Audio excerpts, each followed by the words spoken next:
Eh bien salut à tous, c'est Nico, on se retrouve là maintenant comme ça avec le premier tuto enfin. Et je peux vous dire que j'en ai donné, j'en ai fait un max pour vous le faire parce que j'ai eu plein de problèmes. D'une part des centaines de brouillons, voilà, savoir exactement quelle approche, vous voyez, c'est vraiment tout un tas de fait. Tout ça, c'est vraiment tout un tas de trucs que j'ai fait, hein.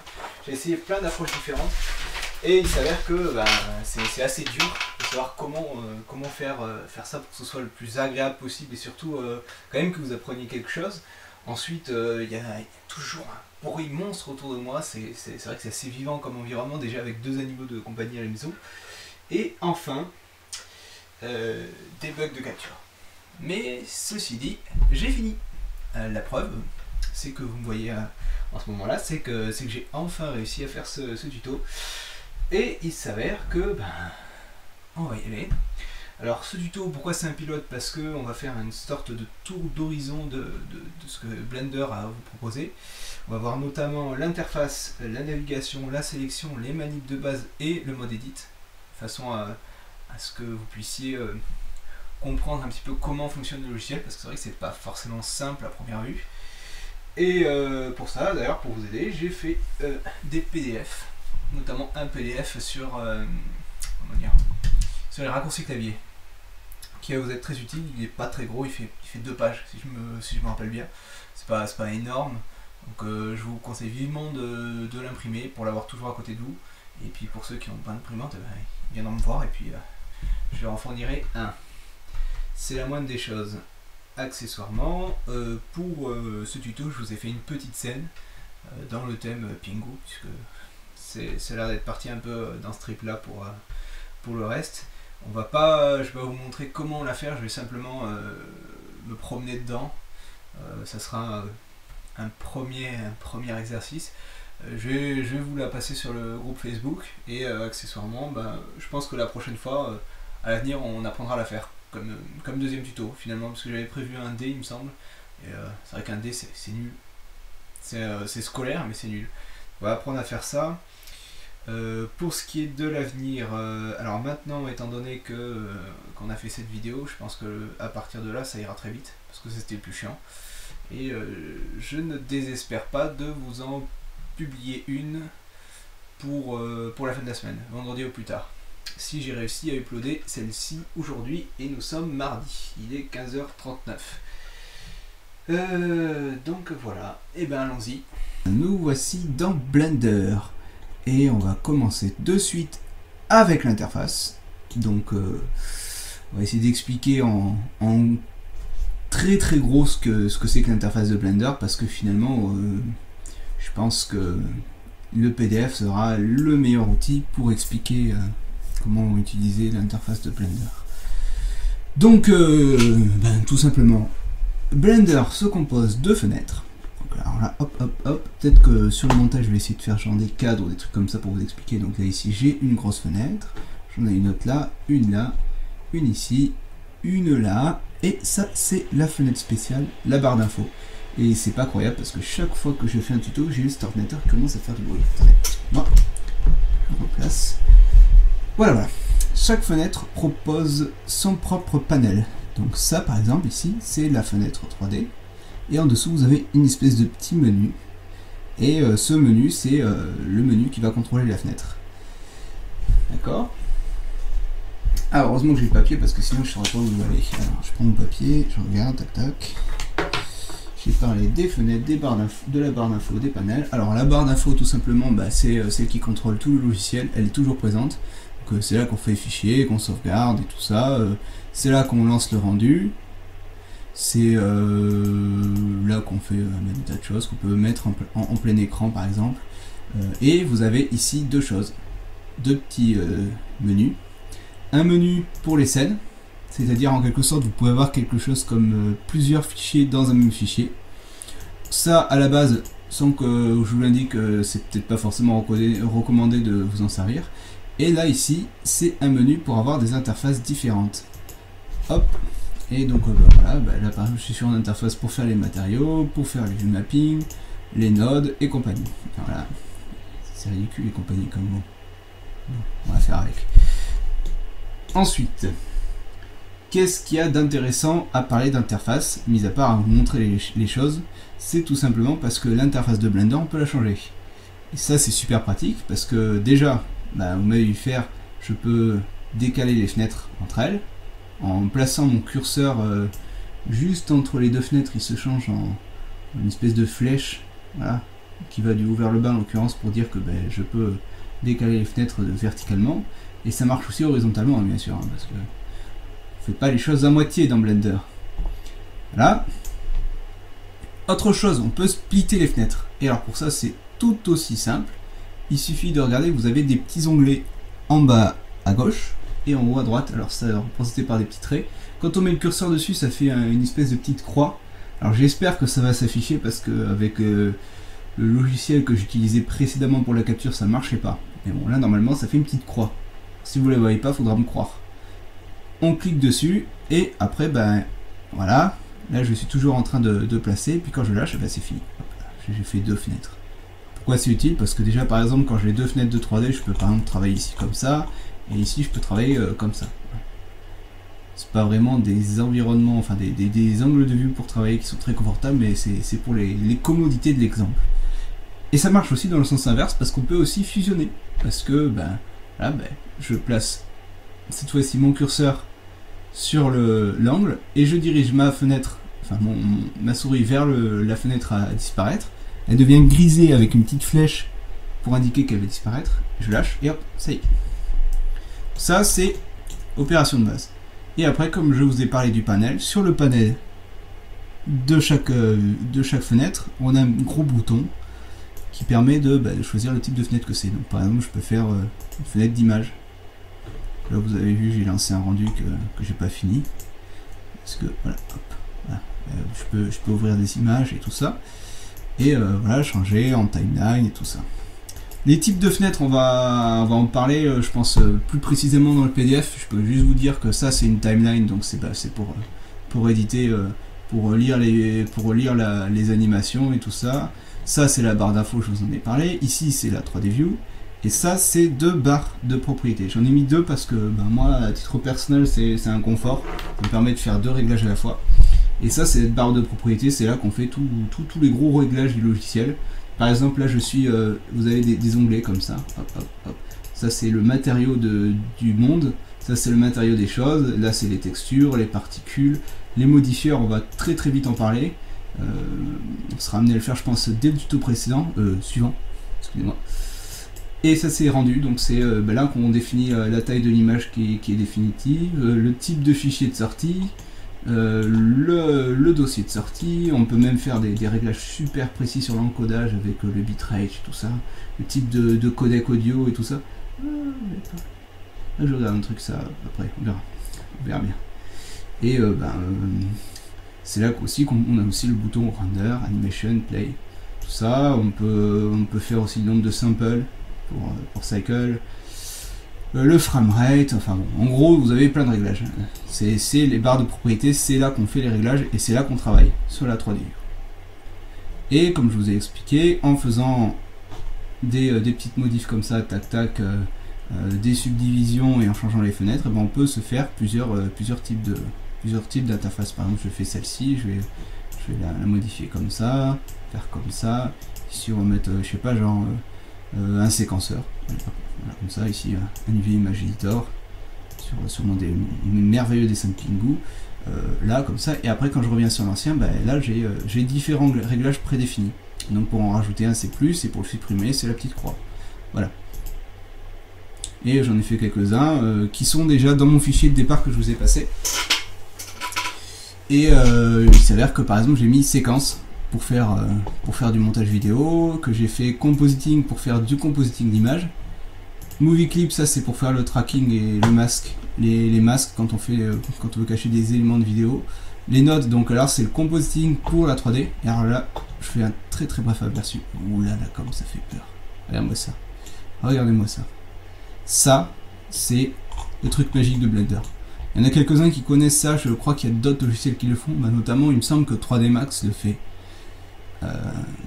Et ça c'est un traitement de l'image après le rendu. Donc ça, et c'est représenté de façon visuelle. Donc ça c'est mon rendu.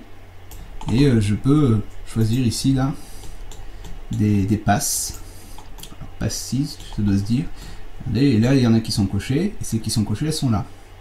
Par exemple j'ai la vitesse des objets, Z c'est la profondeur, alpha la transparence, l'image et l'occlusion ambiante. Alors l'occlusion ambiante, on va en parler plus tard.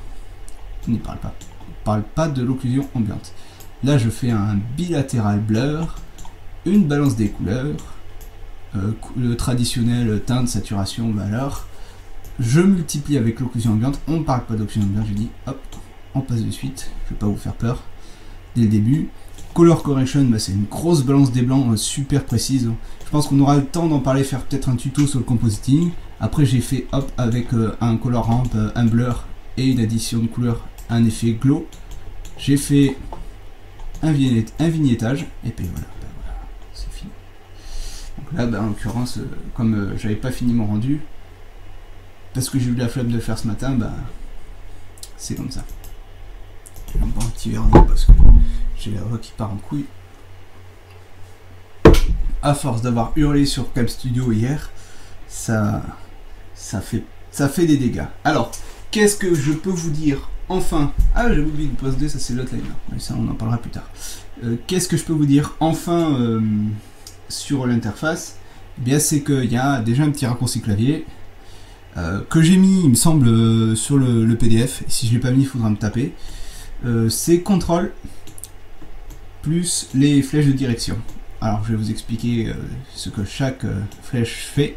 Et là vous aurez remarqué probablement que ici vous avez une petite zone en orange et qui indique mes raccourcis clavier. Alors ça marche pas pour tout, je sais pas pourquoi. Pourtant il me semble que je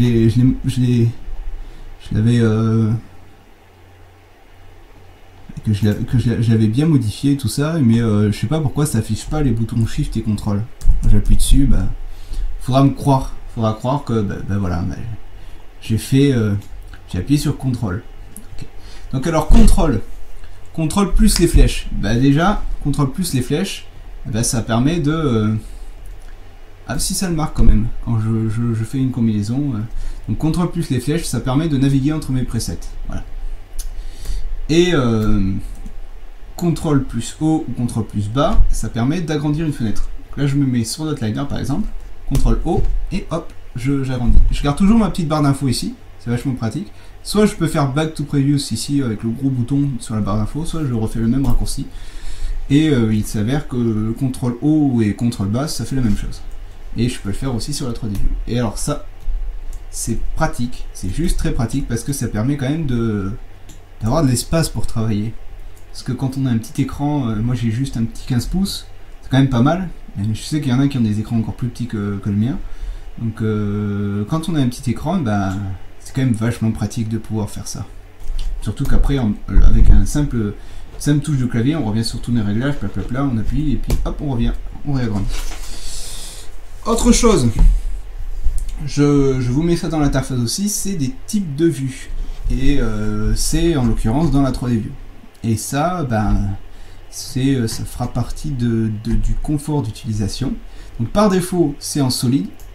C'est ça là, solide. Vous voyez, c'est sur l'onglet, sur le panel de la 3D View. Et si je réduis, il est toujours là, hein, ça ne va pas. Et vous avez wireframe. Donc c'est comme ça, c'est-à-dire en maillage. Et vous aurez remarqué déjà que j'ai travaillé comme un sagouin parce que la topologie de mon objet est quand même un peu dégueulasse. Mais c'est pas grave, on fera avec. Ensuite, vous avez Bouncy Box, donc c'est représenter chaque objet par un cube qui englobe tout son volume en quelque sorte.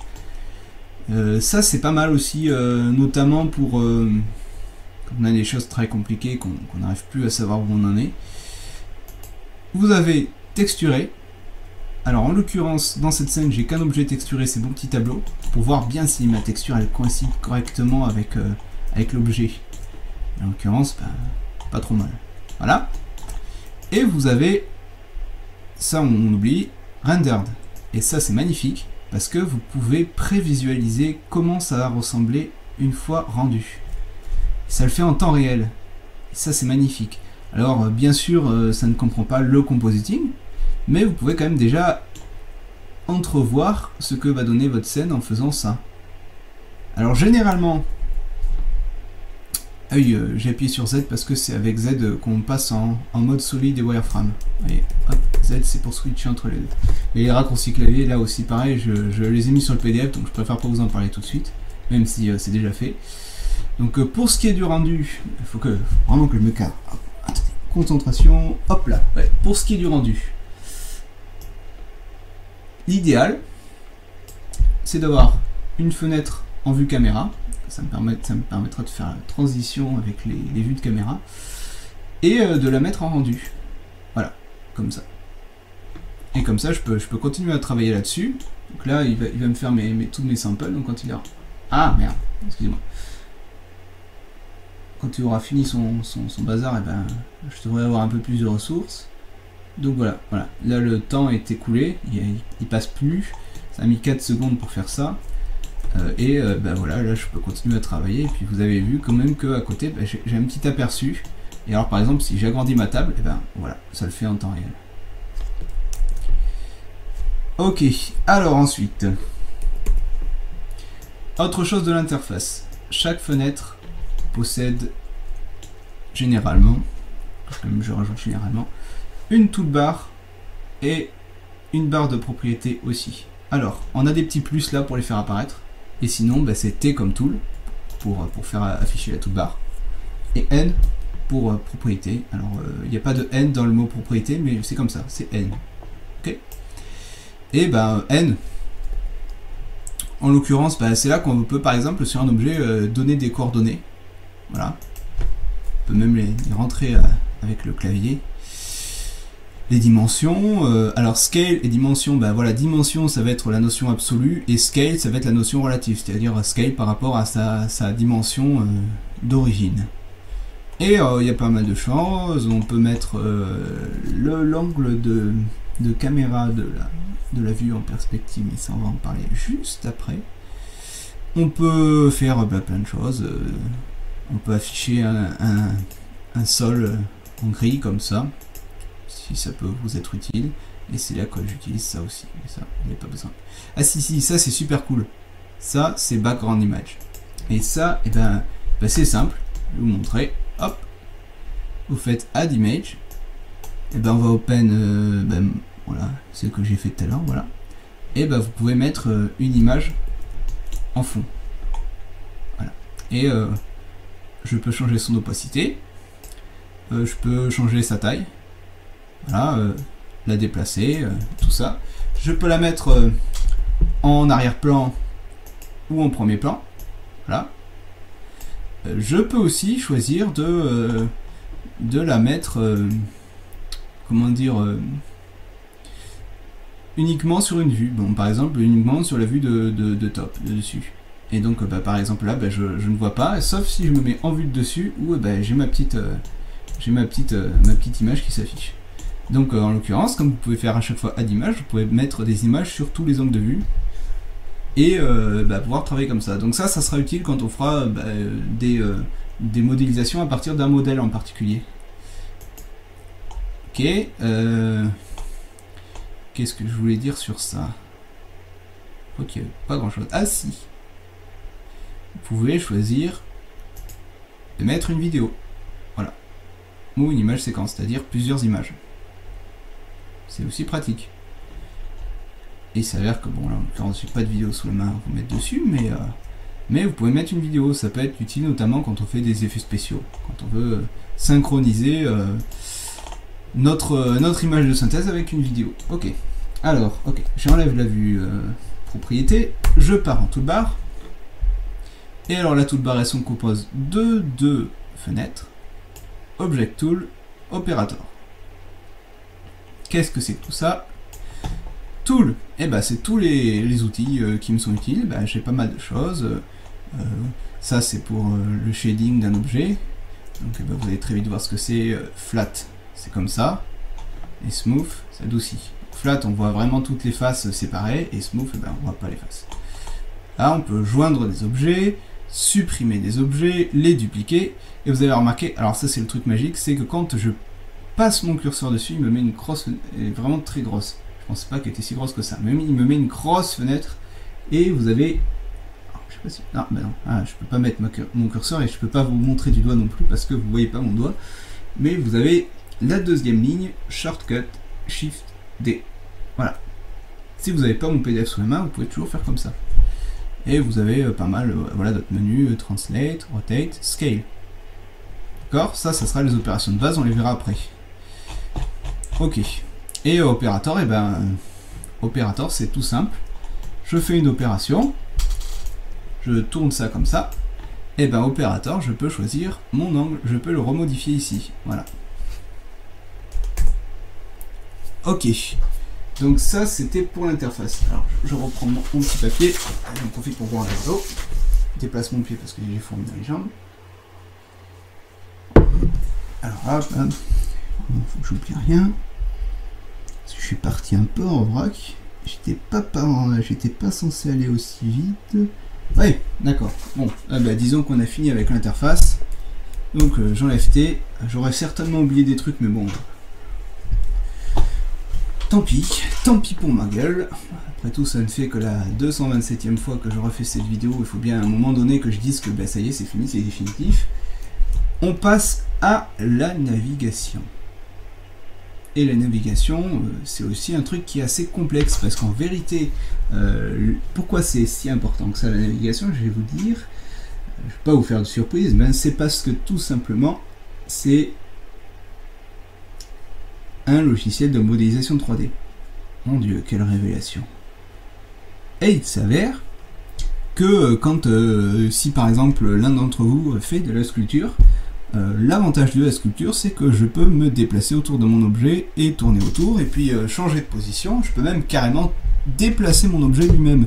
Et ça, il s'avère que ben, sur un écran d'ordinateur, je peux pas mettre ma tête à travers. Jusqu'à présent, les hologrammes, ça n'existe pas. Donc, en l'occurrence, la navigation, c'est important parce que ça nous permet de faire tout ce qu'on ne peut pas faire dans un ordinateur, ce qu'on peut faire quand on a un objet entre les mains. Et de plus, l'avantage, c'est que c'est quand même relativement simple. C'est relativement simple, pourquoi? Parce que la navigation, elle, comment dire, elle est centrée autour d'un seul bouton, le bouton milieu de la souris, qu'on peut utiliser de deux façons, en faisant du scroll ou en appuyant dessus. Et bien, en appuyant dessus, je tourne autour des choses. Vous voyez, le bouton milieu de la souris est appuyé, ça fait un petit point noir là. Voilà. Le bouton milieu de la souris est appuyé et bah, je peux tourner autour de mes objets. Mais je peux aussi l'associer à d'autres boutons, et les boutons Shift et CTRL. Et quand je fais Shift avec le bouton milieu de la souris appuyé, et ben je fais déplacer ma vue. Et quand je fais avec CTRL, et ben je fais un zoomer, dézoomer. Voilà. Alors ça c'est super pratique pour les gens qui ont une tablette graphique, et il s'avère que les tablettes graphiques n'ont pas de scroll. Donc généralement on attribue un des petits boutons du stylet pour être le bouton milieu de la souris, et bah, vous pouvez faire ça. Cette chose formidable qui est la navigation. Et bah, c'est comme ça qu'on va pouvoir naviguer généralement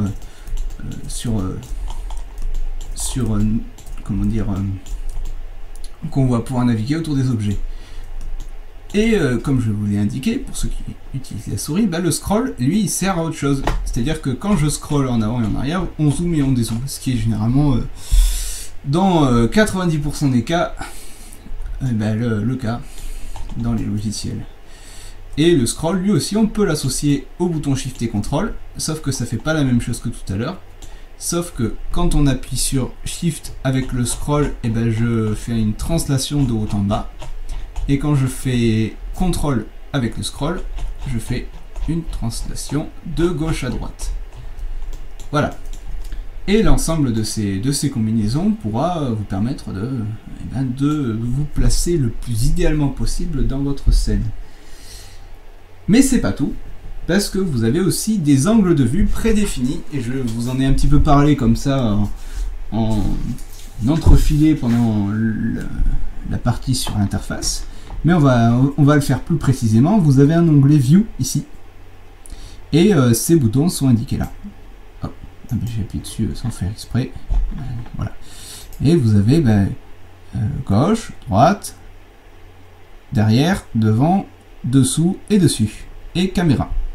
Et ce sont des touches du pavé numérique. Alors, vous avez les trois principaux, 3, 1 et 7, qui sont côté, face et dessus. Et vous avez le contrôle avec ces touches pour faire l'équivalent inverse.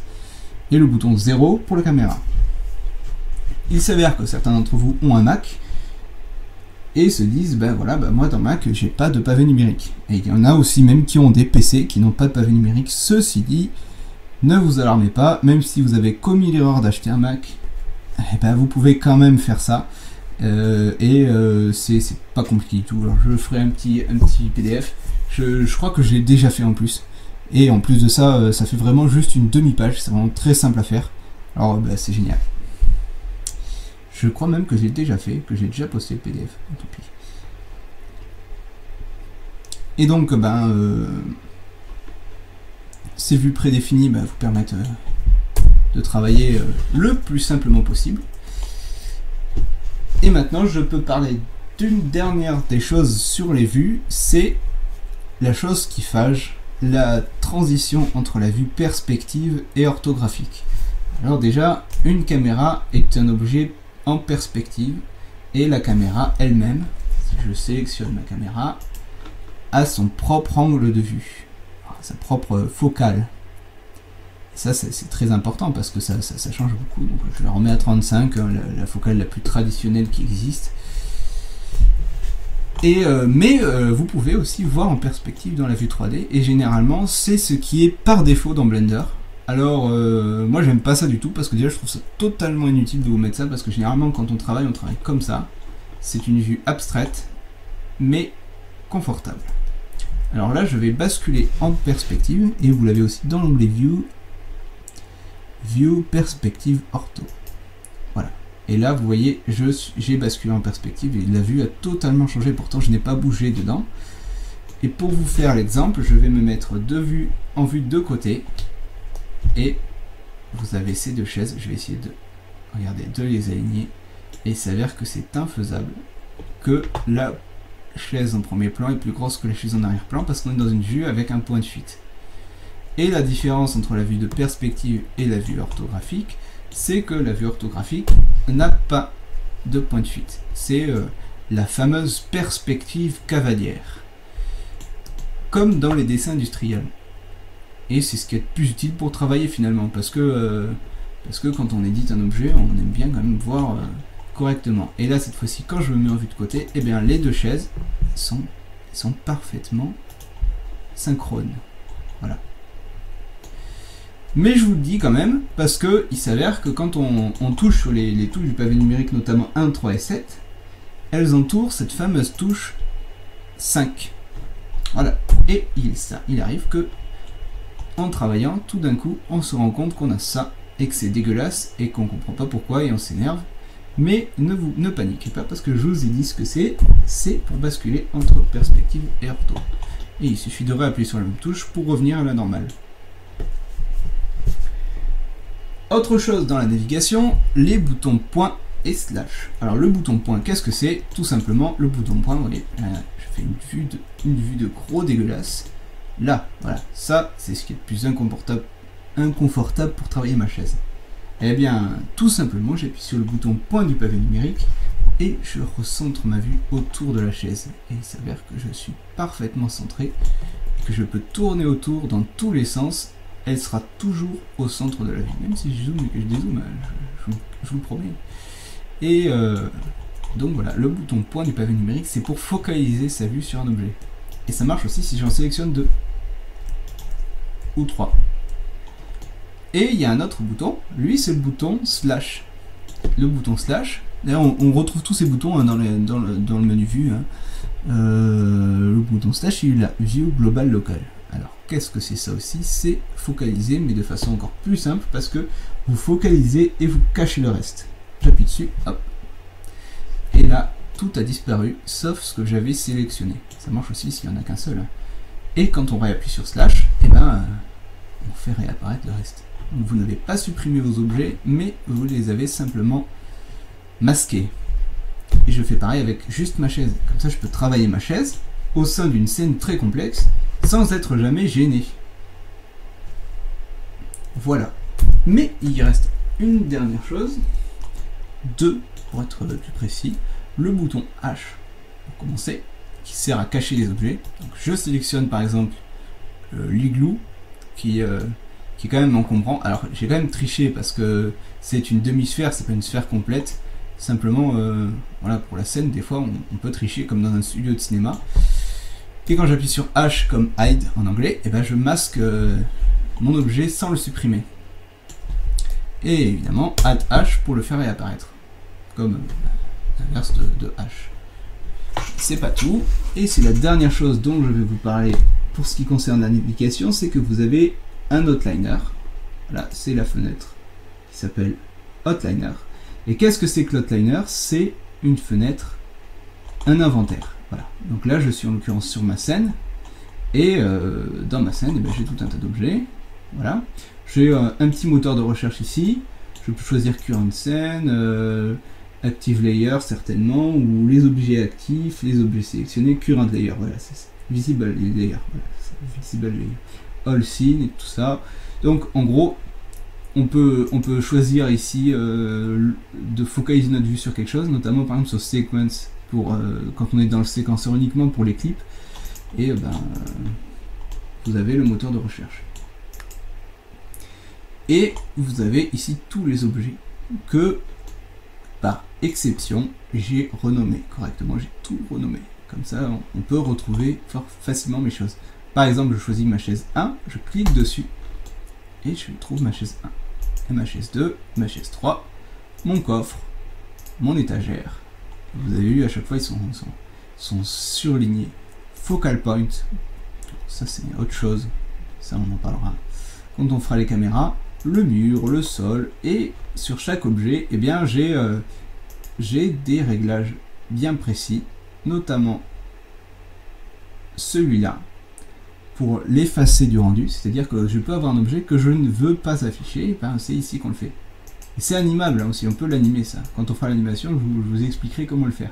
Et je peux aussi choisir de le cacher et de l'afficher uniquement par là. Et en cliquant 2 fois dessus, eh ben je peux le renommer. Donc je vais appeler cette fois-ci le mur. Et voilà. Et si par exemple, c'est comme pour la 3D View, hein, si je sélectionne le mur et que je veux le retrouver dans l'outliner pour le renommer, ben, j'appuie sur point comme pour la 3D View et puis je me vois dessus. Voilà. Donc ça, c'est l'outliner. Et ça, c'est l'inventaire. C'est un truc que j'utilisais pas il y a un an, mais c'est quand même très pratique. Je vous l'ai mis dans le startup, il est là, il est en haut à droite, et c'est là que vous allez pouvoir naviguer correctement dans votre scène. Et c'est la fin de la navigation, donc on va passer à la sélection. Ça va être vite fait, mais bon, c'est quand même important parce que la plupart du temps, les gens, quand ils ouvrent Blender, ils savent pas sélectionner les choses. Pourquoi? Parce que dans la plupart des logiciels, on sélectionne avec un clic gauche, qui est le bouton le plus utilisé de la souris.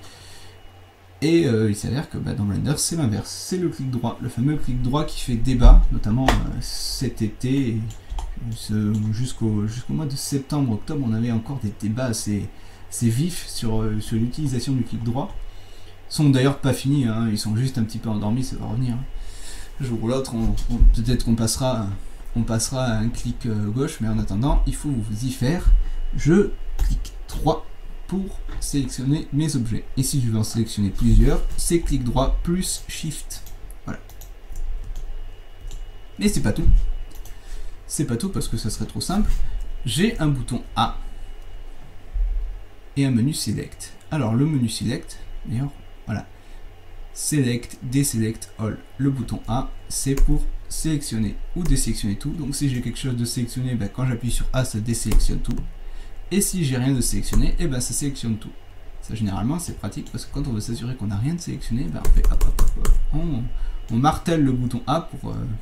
C'est très utile dans le mode edit notamment. Comme ça, ça ressemble à rien, mais je peux vous dire que c'est utile. Petit martelage du bouton A, c'est toujours quelque chose de très pratique. Comme ça paraît un peu naze, mais bon, je vous promets que c'est super utile. Et vous avez d'autres outils de sélection, je ne vais pas tout vous expliquer, simplement que vous avez Border Selection. Et Border Selection, qu'est-ce que c'est? Et bien quand j'appuie dessus, ou quand je fais B, parce que vous avez vu, ça s'indique le bouton B, et bien voilà, j'ai mon curseur qui devient cette espèce de truc avec des pointillés partout. Et quand je clique, et bien je dessine un cadre. Je clique avec le clic gauche. C'est petite invraisemblance, mais c'est comme ça. Et tout ce qui est touché par le cadre, pas tout ce qui est englobé, mais tout ce qui est touché par le cadre est sélectionné.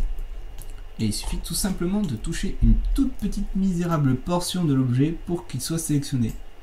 Voilà, vous avez vu, mon coffre est sélectionné. Donc généralement, il faut bien travailler. Soit par exemple, je ne veux pas sélectionner mon igloo, donc je le cache, parce que je ne veux pas travailler avec. Et ben, je veux sélectionner mon tableau et ma petite chaise là, et ben hop, hop, je les mets ensemble, je fais un tout petit bout de cadre, et puis ça suffit pour les sélectionner. Voilà.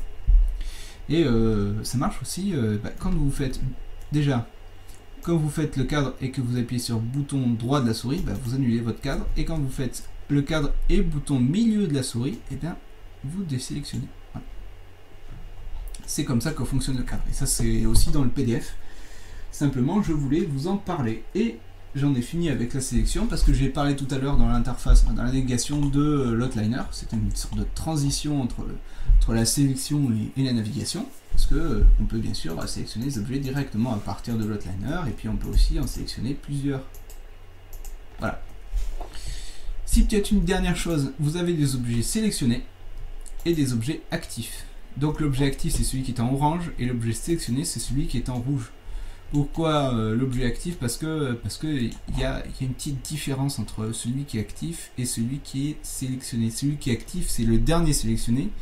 Il y a des options dessus. Voilà, tout simplement, on va en rester là, il y a des options. C'est notamment très utile dans le mode Edit. Nous arrivons maintenant dans l'avant-dernière partie, les opérations de base. Qu'est-ce que c'est que ces opérations de base? Donc je vais agrandir ma fenêtre 3D parce qu'on n'a plus besoin du reste. Et bien ces opérations de base, c'est celles qui vous sont essentielles pour travailler dans le logiciel. Et ces opérations, elles sont Translate, Rotate, Scale. On les a dans la toolbar, mais je vous conseille très vivement, et je vous l'ordonne, d'apprendre les raccourcis clavier qui sont pas bien compliqués. G comme Grab, R comme Rotate, et S comme Scale. Vous excuserez au passage mon accent anglais parce que je sais qu'il n'est pas transcendant, mais on va faire avec. Et qu'est-ce que c'est que ces actions? Et bien c'est tout simplement que je peux déplacer un objet, le faire tourner avec R. Ah, il s'avère que Screencast n'est pas du bon côté. Voilà. Ah, je peux le mettre qu'à droite. Qu'à gauche. Ok. Ah merde.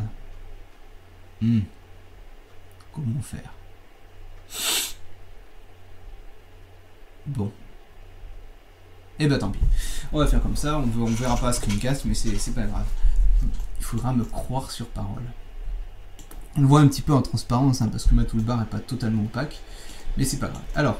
Qu'est-ce que c'est que ces opérations? C'est les opérations de base parce que c'est les trois choses qui existent sur Terre pour faire modifier les objets, sur Terre, sur Blender en tout cas, c'est G, R et S. Alors, qu'est-ce que c'est que ces opérations? On va les prendre en détail. G, c'est un déplacement.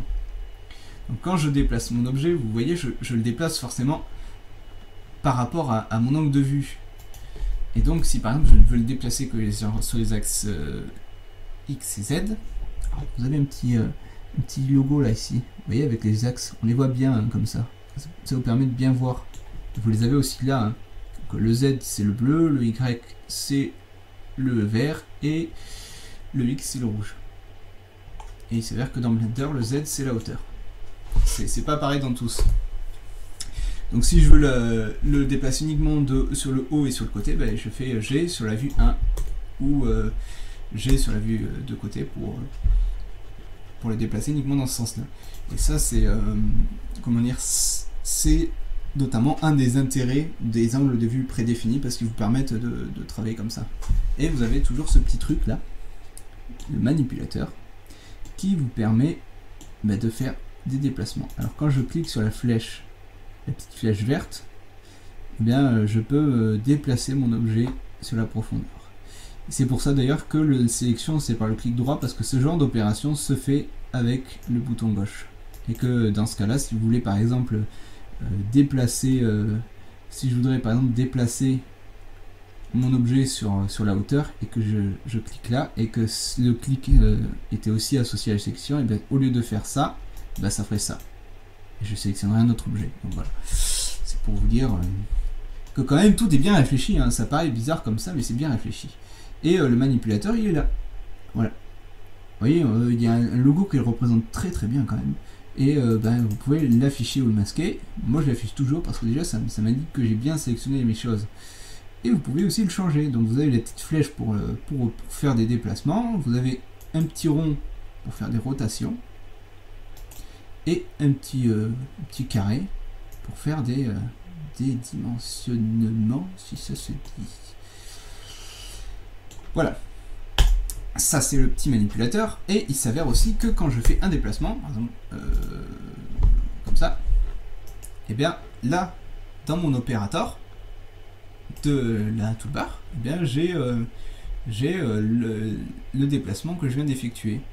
Et il s'avère que ce déplacement il est bien parce que j'ai plein de petites options, le proportionnel et tout ça, l'orientation, et que ce déplacement je peux le modifier ici en valeur chiffrée. Et je mets 0,0 pour revenir à ma position de base. Et voilà. Pour la rotation, c'est R, et comme pour le déplacement, c'est par rapport à l'angle de vue, sauf qu'ici c'est en angle en degrés. Je remets 0, et donc c'est pareil, si vous voulez faire une rotation à peu près correcte, vous faites rotation ici, directement. Ou vous pouvez choisir de faire une rotation uniquement sur un axe. Comme on dirait que ça marche pas très... Ah si, voilà. Sur un axe, et l'axe X, c'est l'axe de côté, donc ça fait une rotation comme ça, voilà, une rotation comme ça. Voilà. Et la dimension, la dimension c'est agrandir l'objet dans sa globalité ou le rétrécir, et là pareil, la taille c'est une taille relative par rapport à sa taille d'origine. Ça paraît tout, mais c'est pas tout, parce que vous pouvez associer ces boutons à des axes. Et c'est quand vous faites par exemple G pour déplacer, vous pouvez appuyer de suite après sur X. Voilà, et vous avez écrit, alors je vais mettre ma souris, voilà, je vais mettre ma souris là, voilà, all along global X. Ça veut dire que mon déplacement ne se fera que sur X. Voilà, ça marche aussi avec Z et puis avec Y. Donc après avoir fait le bouton de la manipulation, donc G, R ou S, et vous appuyez sur l'axe en question. Donc R, Z par exemple, et je fais tourner ma table uniquement sur l'axe Z. Et ce qu'il y a de sympa, par exemple quand on fait S pour agrandir, ça marche aussi S, X, c'est que vous pouvez aussi faire S, Shift, Z par exemple, et ça veut dire que je fais Scale Locking Global Z, ça veut dire que je grandis ma table sans toucher à l'axe Z. Voilà. Je vais faire S, Shift X par exemple, pour que vous puissiez voir, et là regardez, je ne touche pas à l'axe X. Normalement c'est assez visible. Voilà, ça c'était les axes, c'est à dire que déjà les opérations vous pouvez les associer à des axes, mais c'est pas tout. C'est pas tout parce que vous pouvez aussi les associer à des chiffres, et là ça devient un peu plus complet. Par exemple G X 5, j'ai déplacé ma table de 5 mètres sur l'axe X. Ça marche aussi avec le moins. Alors je peux alterner avec le bouton moins, et je peux aussi faire des petites valeurs, par exemple G, X, 0,5, et là je fais 50 cm, etc. jusqu'au nanomètre et compagnie. Et ce qui est bien, c'est que ça marche aussi avec S, 2, ça veut dire que je multiplie sa taille par 2, ou S, 0,5 pour diviser sa taille par 2, et ça marche enfin avec la rotation, sauf que cette fois-ci Rx par exemple 90, je le fais tourner de 90 degrés dans l'axe X.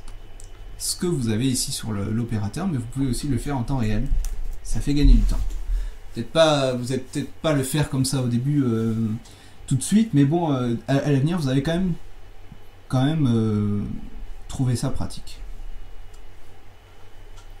Ça, c'est les opérations de base. Après, on peut dire deux autres opérations de base. Et ben, ça va être par exemple dupliquer un objet. Parce qu'il n'y a pas de copier-coller dans Blender, c'est uniquement dupliquer des objets. Donc ben là, je duplique mon objet. Et quand je fais ça, ben, je suis en mode déplacement automatiquement. Alors, je fais clic droit par exemple si je ne veux pas le déplacer. Et après, ben, je peux le déplacer ben, comme ça, plus précisément. Voilà. Et enfin, supprimer un objet. Alors, ils te mettent, ouais. Ils vous mettent Oula, je vous avais dit pour l'accent anglais, hein. Shortcut X, mais aussi ça peut être le bouton supprimer du clavier. Les deux font la même chose. Généralement, le bouton supprimer est plus parlant pour les débutants, mais le bouton X il est plus pratique parce qu'il est plus à côté des autres boutons. Voilà. Là, voilà, on peut supprimer un objet. J'ai dit supprimer un objet. Et quand même, il vous demande quand même pour voir si vous êtes sûr, si vous envoyez votre souris à peu près sur le côté, ça permet d'éviter les erreurs d'appuyer sur un bouton sans le faire exprès. Il vous le demande, ok, ouais, c'est bon, ok, je veux bien supprimer parce qu'une table sur une table, j'ai jamais vu ça. Voilà. Et je pense que c'est bon. Après, vous avez d'autres choses comme l'origine et tout ça. Je vais peut-être vous parler de la spacebar parce que c'est selon toute vraisemblance, c'est un add-on que je vous ai fait installer. Alors qu'est-ce que c'est que la spacebar? C'est j'appuie sur espace et là aussi j'ai plein de choses. J'ai plein de choses parce que je peux faire mes déplacements ici. Oh mon dieu, il y a quelqu'un qui sonne. Je vais voir.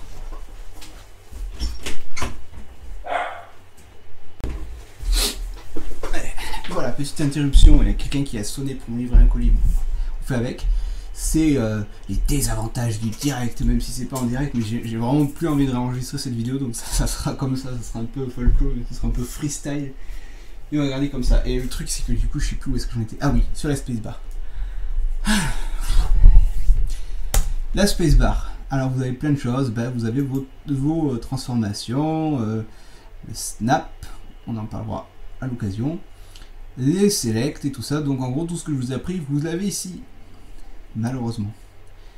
Et vous avez Tool et Properties. Parent, et c'est là qu'on ajoute les objets. On peut les ajouter ici aussi, mais vraiment avec espace c'est bien.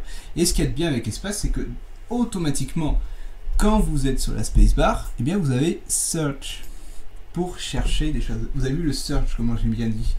Là, par exemple, je vais faire du voilà. Duplicate. Et là, vous avez plein de choses. Et vous avez tous les raccourcis clavier indiqués à côté et les actions. Et quand on cherche quelque chose, eh bien on l'a ici. Par exemple, je veux faire un effet de fumée. Je cherche Quick et j'ai Quick Smoke. Il va me faire plein de réglages et tout. Et ça c'est super. Ça, c'est la dynamique spacebar. Mais bon, c'est pas tout. C'est parce que je voulais vous parler de quelque chose de bien précis, de comment on ajoute un objet. Et bien, simplement, on fait Add, Object, Mesh. Vous avez plusieurs types d'objets. Hein. Vous pouvez ajouter des caméras, des lampes, des forces, dont je vous avais parlé, du vent, des voids, des turbulences, des vortex magnétiques, des méta-objets, des surfaces, des curves, des textes, des armatures, des lattices, des vides, des objets qui font rien, et même des speakers, parce qu'on peut faire du son 5 points avec Blender. Enfin, on peut vraiment tout faire. Mais les objets, les formes, c'est les meshes. Et là, vous avez les meshes de base, et après des trucs que j'ai téléchargés en plugin, donc Archimesh, les Building Objects, les extras, etc., etc. Mais bon, voilà, on va ajouter un cube. D'accord? C'est simple, un cube. Et il s'avère déjà deux choses. Je rentre en mode edit. Mon objet est ajouté directement par rapport à ma vue. Et ça, je peux changer. Hein. Je peux aller dans les préférences, mais bon, je vous l'ai mis comme ça par défaut parce que c'est quand même plus pratique. Et il se met quand même pas n'importe où. C'est ça la chose que je voulais vous dire. C'est que vous avez un curseur. Le 3D curseur. Qui est cette espèce de petit rond blanc et rouge avec une croix au milieu. Et c'est ça. Voilà. Ça c'est c'est là que j'ajoute mes objets. Je mets mon curseur ici et j'ajoute mes objets à partir de là. Voilà.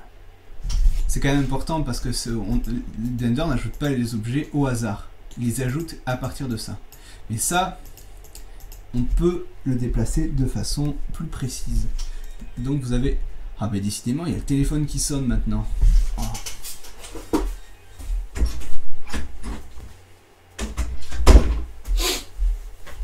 Bon, le téléphone, c'est réglé. Et j'en étais au curseur. Et cette fois-ci, je m'en rappelle. Vous avez un onglet Snap dans la spacebar. Et on peut accéder aussi à ça avec Shift S. Je vous l'ai mis sur le PDF. Et vous avez Cursor et Selection. Oh putain. Alors le curseur, qu'est-ce qu'on peut faire? Et bien là, déjà, vous avez Selected et Active. Et ça, c'est justement la différence entre sélectionné et actif, dont je vous ai parlé tout à l'heure. Vous avez Grid. Donc alors le grid, c'est quoi? C'est ça. C'est cette grille. Quand on zoome, elle est de plus en plus précise.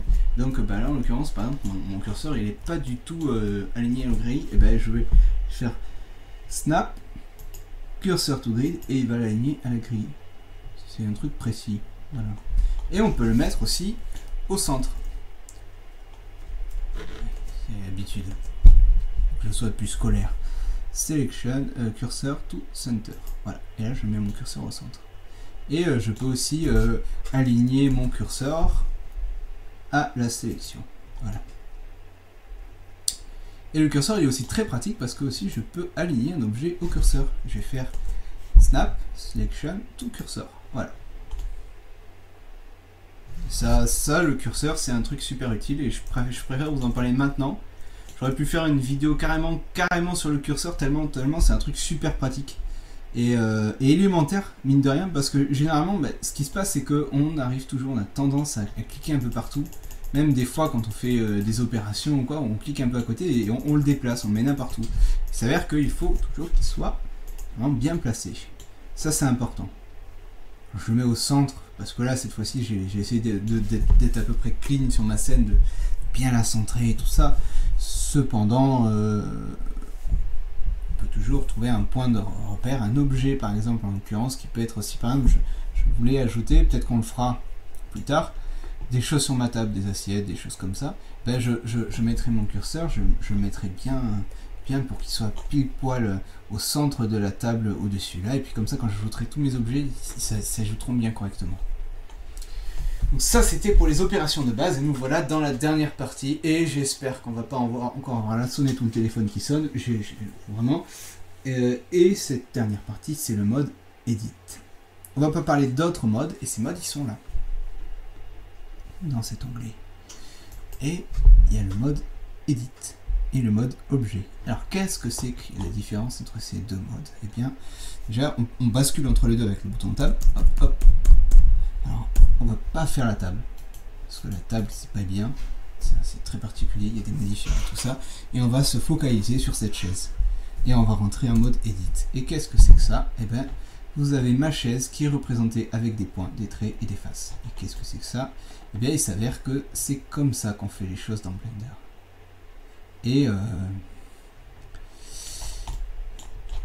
Et c'est là qu'on choisit par exemple de sélectionner ces points. Alors toutes les opérations G, R, S, les X, le curseur aussi, on peut mettre mon curseur ici. La sélection, tout fonctionne pareil que dans le mode objet, sauf que cette fois-ci on travaille avec des points. Et qu'est-ce que ça fait? Et bien ça fait que quand je fais ça, et ben voilà, j'ai modifié ma chaise. C'est magique. Et d'ailleurs ma toolbar a changé. C'est pas exactement la même. Et il y a plein de choses qui s'opèrent, qui interviennent dans ma toolbar. Et on va faire un nouveau fichier. On va ajouter le screencast, hop hop, start display. On va ajouter un cube. Et on va se concentrer dessus. Et qu'est-ce qui se passe? Et ben, qu'est-ce que je peux faire dans le mode edit? Et ben déjà je peux faire S, R, voilà. G, dans tous les axes et compagnie. Et il y a d'autres choses que je peux faire. Excusez-moi, désolé. Qu'est-ce que c'est que ces choses? Et bien déjà c'est l'extrusion. Alors l'extrusion, faudrait que je mette une musique qui fait peur parce que l'extrusion c'est un truc de fou. Bougez pas, je vais chercher un dictionnaire.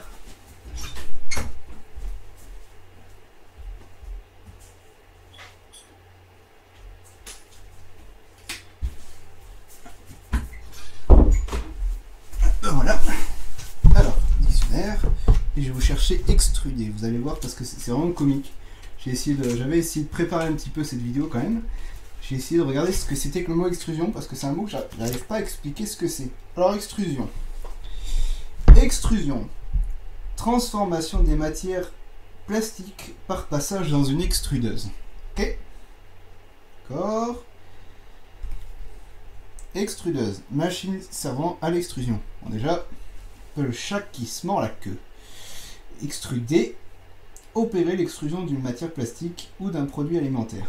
Donc voilà, on a 3 mots, et ces 3 mots qui se renvoient mutuellement. Donc en gros, paye ton dictionnaire, achète 2008, commence à dater quand même. Alors qu'est-ce que c'est que l'extrusion?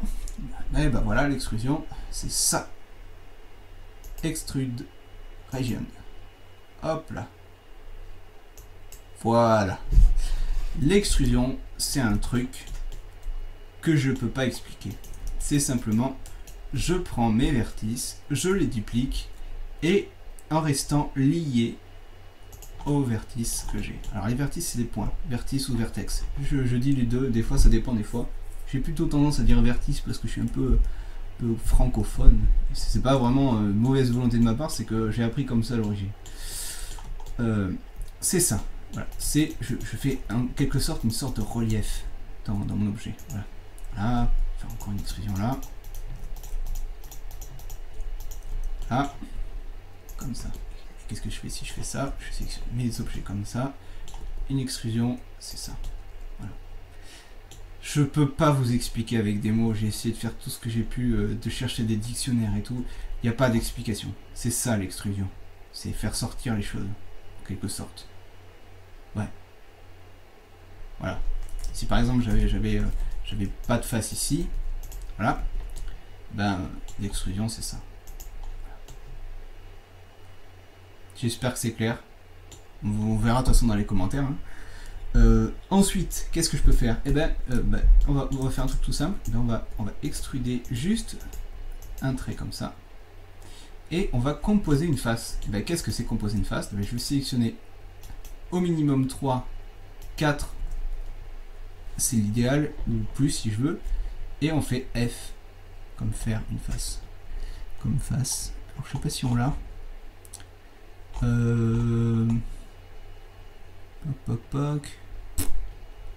Trouve pas. Bon, c'est pas grave. On va faire F. Et qu'est-ce que ça fait? Ben, ça compose une face. Voilà. Voilà. Supprimer ce trait, ça veut dire que j'ai supprimé toute la face, et je vais faire une face ici aussi, une face là aussi, hop là, là c'est quand même mieux fait ici. La topologie c'est très important. Vous avez vu que déjà j'ai fait ma face comme ça ici, c'est complet hein, au final ça ressemble, mais j'ai pas fait de la même façon, et ça c'est très important. C'est très important, ça s'appelle la topologie. Et c'est une science carrément. Et on va faire un tuto dessus à l'avenir. La science de la topologie. Ça ressemble un peu à la scientologie, sauf que c'est la topologie. Voilà.